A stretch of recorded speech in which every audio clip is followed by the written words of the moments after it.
നമസ്കാരം, തണലോര മീഡിയയിലേക്ക് സ്വാഗതം. ഞാനിന്ന് നിൽക്കുന്നത് കൊല്ലം ജില്ലയിലെ പാരിപ്പള്ളിക്കടുത്ത് വേളമാനൂർ എന്ന സ്ഥലത്ത് ഒരു അമ്മയും മകനെയും കാണാൻ വേണ്ടിയാണ്. അപ്പോൾ തീർച്ചയായും കണ്ടിരിക്കേണ്ട ഒരു വീഡിയോ ആണ്, തീർച്ചയായിട്ടും കാണണം. അപ്പോൾ നമുക്ക് അങ്ങോട്ടൊന്ന് പോകാം.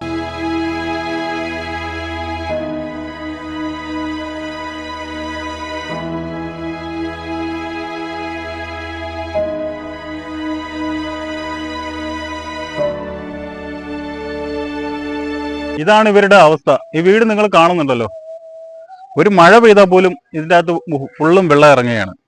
ഇതിൻ്റെ അകത്താണ് ഈ അമ്മച്ചിയും, ഈ 92 വയസ്സായ ഈ അമ്മച്ചിയും ഈ അമ്മച്ചിയുടെ മോനും അന്തി ഉറങ്ങുന്നത്. അപ്പോൾ ബാക്കി വിശേഷങ്ങൾ നമുക്ക് അവരോട് തന്നെ ചോദിച്ചറിയാം. ചേട്ടാ, നിങ്ങൾ ഈ വീട്ടിലാണോ കിടക്കുന്നത്? എത്ര വർഷമായിട്ടാണ് ഈ വീട്ടിൽ? 7 വർഷം കൊണ്ട് ഈ വീട്ടില്. ഇത് പഞ്ചായത്തിൽ നിന്ന് ലോണ് പാസ്സായി കിട്ടിയതാണോ വീട്? ആദ്യം ബ്ലോക്കിന്റെ വീടാത്. 9,000 വീട്. അന്ന് ഇതെല്ലാം ഓടായിരുന്നു. ഓടെല്ലാം പൊളിഞ്ഞ് വീണ് ഓട് നീക്കിയിട്ട് നമ്മൾ ഈ പഴയ സീറ്റ് പറക്കിയിട്ട് ടാർപ്പൻ ഇട്ടു. എന്നിട്ടേ ഇതിൻ്റെ അകത്താണ് ഈ വലിയ നമ്മളെല്ലാം. ആരും ഇവിടെ പരിസരവാസികൾ ആരും അങ്ങനെ സഹായത്തിന് അങ്ങനെ ആരും ഇല്ല. ഭക്ഷണം കാര്യങ്ങളൊക്കെ എങ്ങനെയാണ്?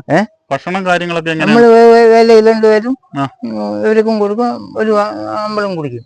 ഇല്ല, ഞാൻ ഇപ്പൊ ഒരു സുഹൃത്ത് മുഖേനയാണ് അറിഞ്ഞത് അവിടെ ഭക്ഷണത്തിന് ബുദ്ധിമുട്ടുന്ന അപ്പച്ചനും അമ്മച്ചിയും ഉണ്ട്. അങ്ങനെയാണ് ഞാൻ ഇവിടെ വന്നത്. ബുദ്ധിമുട്ട് തന്നെ. അപ്പം ബുദ്ധിമുട്ടാണോ? ആണ്.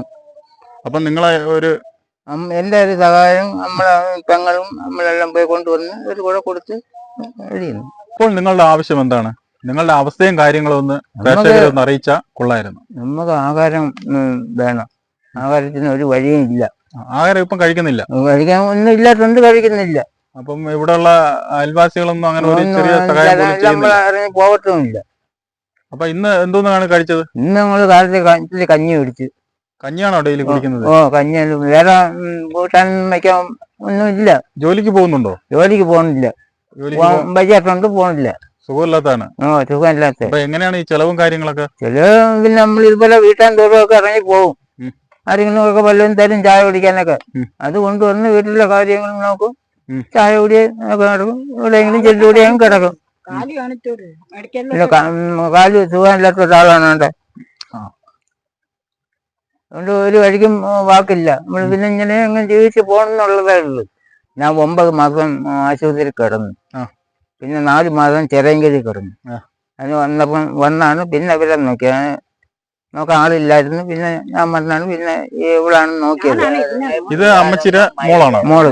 ഇത് എന്താണെന്നൊന്ന് പറഞ്ഞു. നമുക്ക് ആഹാരത്തിന് ഒരു വഴിയും ഇല്ല. അതിന് ആരെങ്കിലും ഒന്ന് സഹായിക്കാൻ നമുക്കൊരു വീടും വേണം. അതിനുള്ള നനഞ്ഞുകൊണ്ടാ കിടക്കുന്നത്. ആഹാരത്തിന് ഒരു ചെറിയ രീതിയിലുള്ള വല്ലതും സഹായിക്കുമെങ്കിൽ അതേ നമ്മളെ കൊണ്ട് പറയാൻ ഒക്കുള്ളൂ. ജീവിക്കാൻ ഒരു മാർഗവും ഇല്ല. ഒരു മാർഗവും ഒന്നിനും പറ്റത്തില്ല. നോക്കില്ല. ഒരു ചായക്ക് വരെ നമ്മളെ കൊണ്ട് നോക്കുന്നില്ല.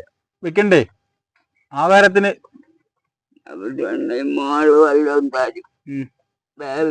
പങ്കും തരും. പിന്നെ അവരൊക്കെ വെള്ളവും കൊണ്ട് തരും. അവര് കിട്ടുന്നല്ലേ. പലയിടത്താ പോയ ജോലിയൊക്കെ ഉണ്ടെങ്കിലല്ലേ അവരും വെള്ളവും തരുള്ളു. അങ്ങനെയൊക്കെ കഴിഞ്ഞു. പേടിക്കണ്ട കേട്ടാ. ഇത് കാണുന്ന ആരെങ്കിലും അമ്മച്ചിയെ തേടി ഇവിടെ വരും. അമ്മച്ചിക്ക് സഹായം ചെയ്യും. വരുമോ? വരും. തീർച്ചയായിട്ടും വരും. അവര് പറഞ്ഞത് കേട്ടല്ലോ. അവർക്കൊരു ചെറിയൊരു കയറി കിടക്കാൻ ഒരു വീട് വേണം. മഴ നനയാതെ ഒരു ചെറിയ രീതിയിലൊരു വീട്. പിന്നെ അവർക്ക് ഭക്ഷണത്തിന് നല്ല രീതിയിൽ അവർ ബുദ്ധിമുട്ടുന്നുണ്ട്. ഞാനൊരു സുഹൃത്ത് മുഖേനയാണ് ഇവരുടെ കാര്യങ്ങൾ അറിയാൻ ഇടവന്നത്. ഞാനിങ്ങനെ 2 ദിവസത്തിന് മുന്നേ ഇവിടെ വന്ന് നോക്കിയിരുന്നു. അർഹതപ്പെട്ടവരാണോ എന്ന് ഞാൻ നോക്കാൻ വേണ്ടി വന്നിട്ടുണ്ടായിരുന്നു. അപ്പോൾ വന്നപ്പോൾ എനിക്ക് ഇവരെ അവസ്ഥയും കാര്യങ്ങളും കണ്ടപ്പോൾ എനിക്ക് തന്നെ ഒരു സഹതാപം തോന്നി. അങ്ങനെയാണ് നമ്മൾ ഇന്നൊരു വീഡിയോ ചെയ്യാൻ വേണ്ടി ഇങ്ങോട്ട് വന്നത്. അപ്പോൾ ഇത് കാണുന്ന പ്രേക്ഷകരെന്ന് വിചാരിച്ച ഇവർക്ക് ഒരു ചെറിയൊരു വീട് അവർക്ക് വെച്ചു കൊടുക്കാൻ സാധിക്കും. അവരെ ഈ വീഡിയോ കാണുന്ന ആരെങ്കിലും ഒന്ന് സഹായിക്കുക. നമ്മളെ കൊണ്ട് ഒരു ചെറിയൊരു സഹായം നമ്മളിപ്പോൾ ഇവിടെ ചെയ്തു കൊടുക്കാൻ വേണ്ടി നമ്മൾ വന്നിട്ടുണ്ട്. ഒരു ചെറിയ രീതിയിലുള്ള ഒരു സഹായം. നമ്മൾ ഈ ഒരു സഹായം കൊണ്ട് നമ്മളിവിടെ നിർത്തുന്നില്ല. നമ്മൾ ഇനിയും വരും ദിവസങ്ങളിൽ നമ്മളെ കൊണ്ട് പറ്റുന്ന ചെറിയ രീതിയിലുള്ള സഹായങ്ങൾ നമ്മൾ ഇനിയും ചെയ്തു കൊടുക്കുന്നതാണ്. അപ്പോൾ നമുക്ക് ഈ ചെറിയ സഹായങ്ങൾ ചെയ്തു കൊടുക്കാമെങ്കിൽ നിങ്ങൾക്ക് ഈ കാണുന്ന പ്രേക്ഷകർക്ക് ഇവരെ ഈ അവസ്ഥ കണ്ടിട്ട് ഒരു വീട് വയ്ക്കാനുള്ള ഒരു മനസ്സ് കാണിച്ച് മുന്നോട്ട് വരണമെന്നാണ് എൻ്റെ ഒരു അഭിപ്രായം. അപ്പൊ നമ്മളിതൊന്ന് കൊടുക്കുകയാണ്. 92 വയസ്സുള്ള ശാരദ എന്ന് പറയുന്ന അമ്മയാണ്. അവർക്ക് ഒട്ടും വയ്യാതിരിക്കുകയാണ്. വളരെ വാർദ്ധക്യം കൊണ്ടും രോഗം കൊണ്ടും ഒക്കെ അവശതയിലിരിക്കുകയാണ്. വീടൊക്കെ ആകെ ചോർന്നൊലിച്ചാണ് ജീവിക്കുന്നത്. ഇത് നമ്മുടെ വീട്ടിലൊക്കെ ജോലിക്ക് വരുന്ന ഒരു ചേട്ടനാണ്. ഇദ്ദേഹവും ജോലിക്കൊക്കെ വരുന്ന ചേട്ടനാണ്. ഇപ്പോൾ ഇവർക്കൊക്കെ വയ്യാതിരിക്കുകയാണ്. അതുകൊണ്ട് നമ്മളൊക്കെ പറ്റി നാട്ടുകാരായാലും സുഹൃത്തുക്കളായാലും ഒക്കെ ഒരു സഹായം ചെയ്ത് ഇവരെ ഈ കഷ്ടതയിൽ നിന്നൊന്ന് രക്ഷിക്കണം. ഇവരുടെ അവസ്ഥകളെല്ലാം ഞാൻ പറഞ്ഞിട്ടുണ്ട്. അപ്പൊ എല്ലാവരും ഒന്ന് മനസ്സ് വെച്ച് കഴിഞ്ഞാൽ അവർക്കൊരു വീടാവും. ഇത്രയും പറഞ്ഞുകൊണ്ട് എൻ്റെ വീഡിയോ നിർത്തുന്നു. അപ്പൊ എൻ്റെ ചാനൽ തണലോരം മീഡിയ എന്നാണ്. അപ്പൊ എല്ലാവരും ഒന്ന് സബ്സ്ക്രൈബ് ചെയ്യുക, ബെൽ ബട്ടൺ ക്ലിക്ക് ചെയ്യുക, ഷെയർ ചെയ്യുക, മാക്സിമം ഷെയർ ചെയ്യുക. ഈ കുടുംബത്തിനൊരു വീട് കിട്ടാൻ വേണ്ടി പ്രാർത്ഥിക്കുന്നു.